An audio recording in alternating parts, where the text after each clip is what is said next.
So hello friends, welcome to another video of stock market. आज के video का जो टॉपिक है वो है कैसे आप अपने लिए एक बेहतरीन स्टॉक ब्रोकर का चयन कर सकते हो इन द ईयर ऑफ 2021। 2021 में कौन सा स्टॉक ब्रोकर है जो आपके लिए सबसे बेस्ट होगा। देखिए, ईयर ऑन ईयर जो है ब्रोकिंग बिजनेस ने भी बहुत ज्यादा एक्सपेंड किया है। कोविड के टाइम जब लॉकडाउन था तो बहुत सारे लोगों ने स्टॉक मार्केट पे बहुत ज्यादा अकाउंट ओपन करवाए, डीमैट अकाउंट, ट्रेडिंग अकाउंट। उसी के साथ साथ ब्रोकिंग में भी बहुत ज्यादा कंपटीशन बढ़ गया है, जहाँ पे कुछ ब्रोकर आपको जीरो ब्रोकरिंग भी ऑफर कर रहे हैं। लाइक मैक्सिमम जो डिस्काउंट ब्रोकर थे like Zerodha, Upstox, angel broking, ये सारे ब्रोकर जो है उन्होंने अपने कस्टमर्स के लिए जीरो ब्रोकरेज प्लान का इम्प्लीमेंटेशन किया। इसी के साथ साथ जो फुल सर्विस ब्रोकर है उनके बिजनेस पे भी इसका बहुत ज्यादा इफेक्ट पड़ा। तो ब्रोकर सिलेक्शन के लिए सबसे बहुत ज्यादा इंपॉर्टेंट जो पॉइंट है वो है ब्रोकरेज। आपका ब्रोकरेज जितना कम है उतना ही आपका प्रॉफिटेबिलिटी बढ़ने का चांस भी हो जाता है। आज के टाइम पे ऐसे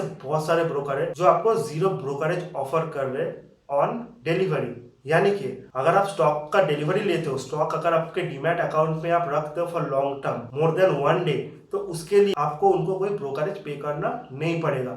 ये बहुत ही बेस्ट ऑप्शन है फॉर इन्वेस्टर्स, क्योंकि नॉर्मली जब आप पहले कोई स्टॉक को बाय करते थे तो नॉट ओनली आपको स्टॉक ब्रोकर को ब्रोकरेज देना पड़ता था, उसी के साथ साथ कुछ और एक्सपेंसेस भी थे जो आपको पे करने पड़ते थे, like STT, security transaction tax, CTT, commodities transaction tax, GST यानी कि goods and service tax, SEBI charges, transaction charges and other hidden charges. इन सारे चार्जेस को पे करने के बाद आपका जो ब्रोकरेज होता था वो बहुत ही ज्यादा होता था। फॉर एग्जांपल, मान लो पहले अगर आपने किसी फुल सर्विस ब्रोकर के थ्रू 1 लाख का स्टॉक बाय किया और आफ्टर 1 मंथ 1 लाख का स्टॉक ही सेल किया, यानी कि आपका टोटल जो ट्रांजैक्शन हुआ वो 1 लाख बाइंग और 1 लाख सेलिंग। तो उसके लिए नॉर्मली आपके ब्रोकर को 1500 रुपीज पे करना पड़ता था, जो कि बहुत ज्यादा होता था। आजकल के टाइम पे मैक्सिमम डिस्काउंट ब्रोकर जो है वो आपको जीरो ब्रोकरेज ऑफर कर रही है। यानी कि डीमैट अकाउंट पे अगर आप किसी स्टॉक को रखते हो, डिलीवरी लेते हो, तो उसके लिए आपको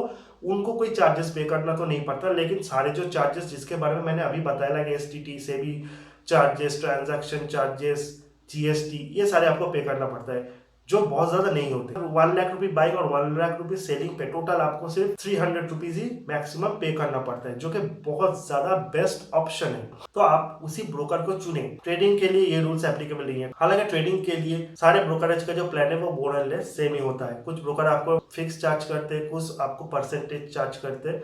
तो आप अपने लिए उसी ब्रोकर का चयन कीजिए जो आपको ज्यादा ब्रोकरेज नहीं ले रहा। उसी के साथ साथ आप एक ट्रेडर हो या फिर आप इन्वेस्टर हो, इसका भी बहुत इंपॉर्टेंट रोल हो जाता है। आप अगर एक इन्वेस्टर हो तो आप उस ब्रोकर को चूज करो जो आपको जीरो ब्रोकरेज प्लान ऑफर कर रहा है ऑन डिलीवरी। अगर आप एक ट्रेडर हो तो आप उस ब्रोकर को चूज करो जो आपको ट्रेडिंग के लिए कम ब्रोकरेज चार्ज कर रहा है। नेक्स्ट जो ऑप्शन आता है वो आता है लीवरेज, यानी कि आपका ब्रोकर आपको कितना मार्जिन प्रोवाइड कर रहा है। नॉर्मली फ्यूचर में तो आजकल after SEBI new rules margin जो है वो फिक्स्ड हो गया है, यानी कि आप मैक्सिमम 5 टाइम मार्जिन किसी पर्टिकुलर स्टॉक के ऊपर प्रोवाइड कर सकते हो, उससे ज्यादा नहीं। तो इंटरडे में ऐसा कोई चेंज अभी हुआ नहीं। तो इंटरडे ट्रेडिंग में कुछ ब्रोकर आपको 10 टाइम, कुछ ब्रोकर आपको 20-30 टाइम लीवरेज भी प्रोवाइड करते हैं डिपेंडिंग ऑन द स्टॉक। सो अगर आप एक ट्रेडर हो तो आप उन पर्टिकुलर ब्रोकर के पास जाओ जिसका ब्रोकरेज भी कम है और जो आपको ज्यादा लीवरेज प्रोवाइड कर रहा है, रादर देन उस ब्रोकर के पास जो आपको कम लीवरेज प्रोवाइड करता है। बट फॉर इन्वेस्टमेंट उस ब्रोकर के पास जाओ जो आपको जीरो ब्रोकरेज ले रहा है ऑन डिलीवरी। नंबर थर्ड जो पॉइंट है वो है रेंज ऑफ सर्विस। आपका ब्रोकर जो आपको कौन कौन से सर्विस ऑफर कर रहा है, जितना ज्यादा सर्विस वो आपको ऑफर करेगा उतना ही अच्छा होगा, क्योंकि नॉर्मल इक्विटी इन्वेस्टमेंट के साथ साथ mutual fund investment, commodity investment, currency investment, ये सारी चीजों का ऑप्शन भी बहुत ही इंपॉर्टेंट होता है। क्योंकि बहुत सारे इन्वेस्टर है जिनका जो पोर्टफोलियो है वो डाइवर्सिफाइड पोर्टफोलियो होता है, यानी कि इक्विटी के साथ साथ वो और भी बहुत सारी चीजों में इन्वेस्टेड होते हैं। तो उनके लिए सबसे अच्छा ब्रोकर वही है जो आपको बहुत बढ़िया रेंज ऑफ सर्विस प्रोवाइड करता है, like equity, commodity, bond, mutual fund, future and option, currency, इन सारी चीजों को आपको ध्यान रखना पड़ता है। नेक्स्ट जो आता है वो है ऐप। ऐप कितना यूजर फ्रेंडली होता है। आजकल के टाइम पे आप जो भी काम करते हो वो ऐप के थ्रू करते हो, यानी कि मोबाइल पे आप उनका ऐप, अपने ब्रोकर का ऐप इंस्टॉल करते हो। थ्रू इट आप नॉट ओनली फंड ट्रांसफर करते हो, आप stock, bond, mutual fund, currency, commodity, gold, कुछ भी आप बाय या सेल करते हो। तो जितना अच्छा यूजर फ्रेंडली ऐप है उतना ही आपके लिए बढ़िया है। ऐप पे अगर बहुत सारा फीचर्स है और ऐप बहुत ही इजी टू यूज है और उसके साथ साथ बहुत ही फास्ट है, तो वो आपके लिए बहुत ही अच्छा है। बहुत सारे ब्रोकर है जिनका ऐप उतना अच्छा नहीं होता, स्पेशली मार्केट ओपन के टाइम ऐप बहुत ही स्लो परफॉर्म करता है, जिससे आप क्विकली स्टॉक को सेल या बाय नहीं कर सकते हो, जो कि ट्रेडर्स है उनको बहुत ज्यादा प्रॉब्लम फेस करना पड़ता है।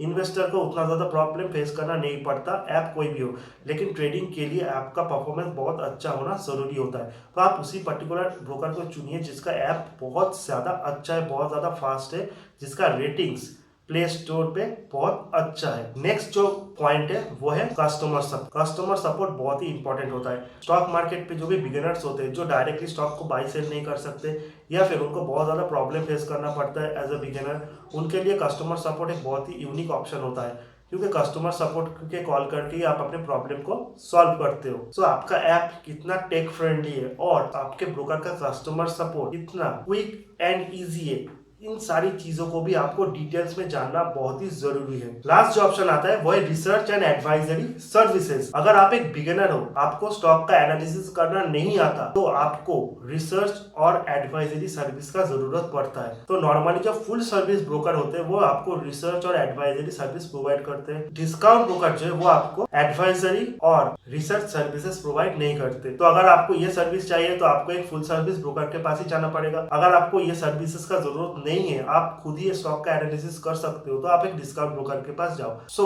2021 में अगर आप एक डीमैट अकाउंट और एक ट्रेडिंग अकाउंट ओपन करना चाहते हो, तो नॉर्मली आपको brokerage, leverage, app feature, customer support and research and advisory service, इन सारी चीजों को डिटेल्स में जानना बहुत ही जरूरी है। और उसके बाद इन सारी चीजों को एनालिसिस करने के बाद आप व्हाट इज योर रिक्वायरमेंट, उस हिसाब से आप अपने ब्रोकर को सिलेक्ट कर सकते हो। Last but not the least, broker का रेप्यूटेशन भी बहुत इंपॉर्टेंट होता है और ब्रोकर आपसे अकाउंट ओपनिंग चार्जेस और ईयरली मेंटेनेंस चार्जेस कितना लेते हैं ये भी बहुत ही इंपॉर्टेंट है। हालांकि आजकल के टाइम पे मैक्सिमम ब्रोकर जो है वो आपसे अकाउंट ओपनिंग चार्जेस कोई नहीं लेते और बहुत सारे ब्रोकर ऐसे भी है जो आपसे कोई मेंटेनेंस चार्ज भी नहीं लेते। सो ये वीडियो अगर आपको अच्छा लगे तो चैनल को लाइक कीजिए, सब्सक्राइब कीजिए और शेयर भी कीजिए। मिलते हैं अगले नेक्स्ट वीडियो में, तब तक के लिए गुड बाय।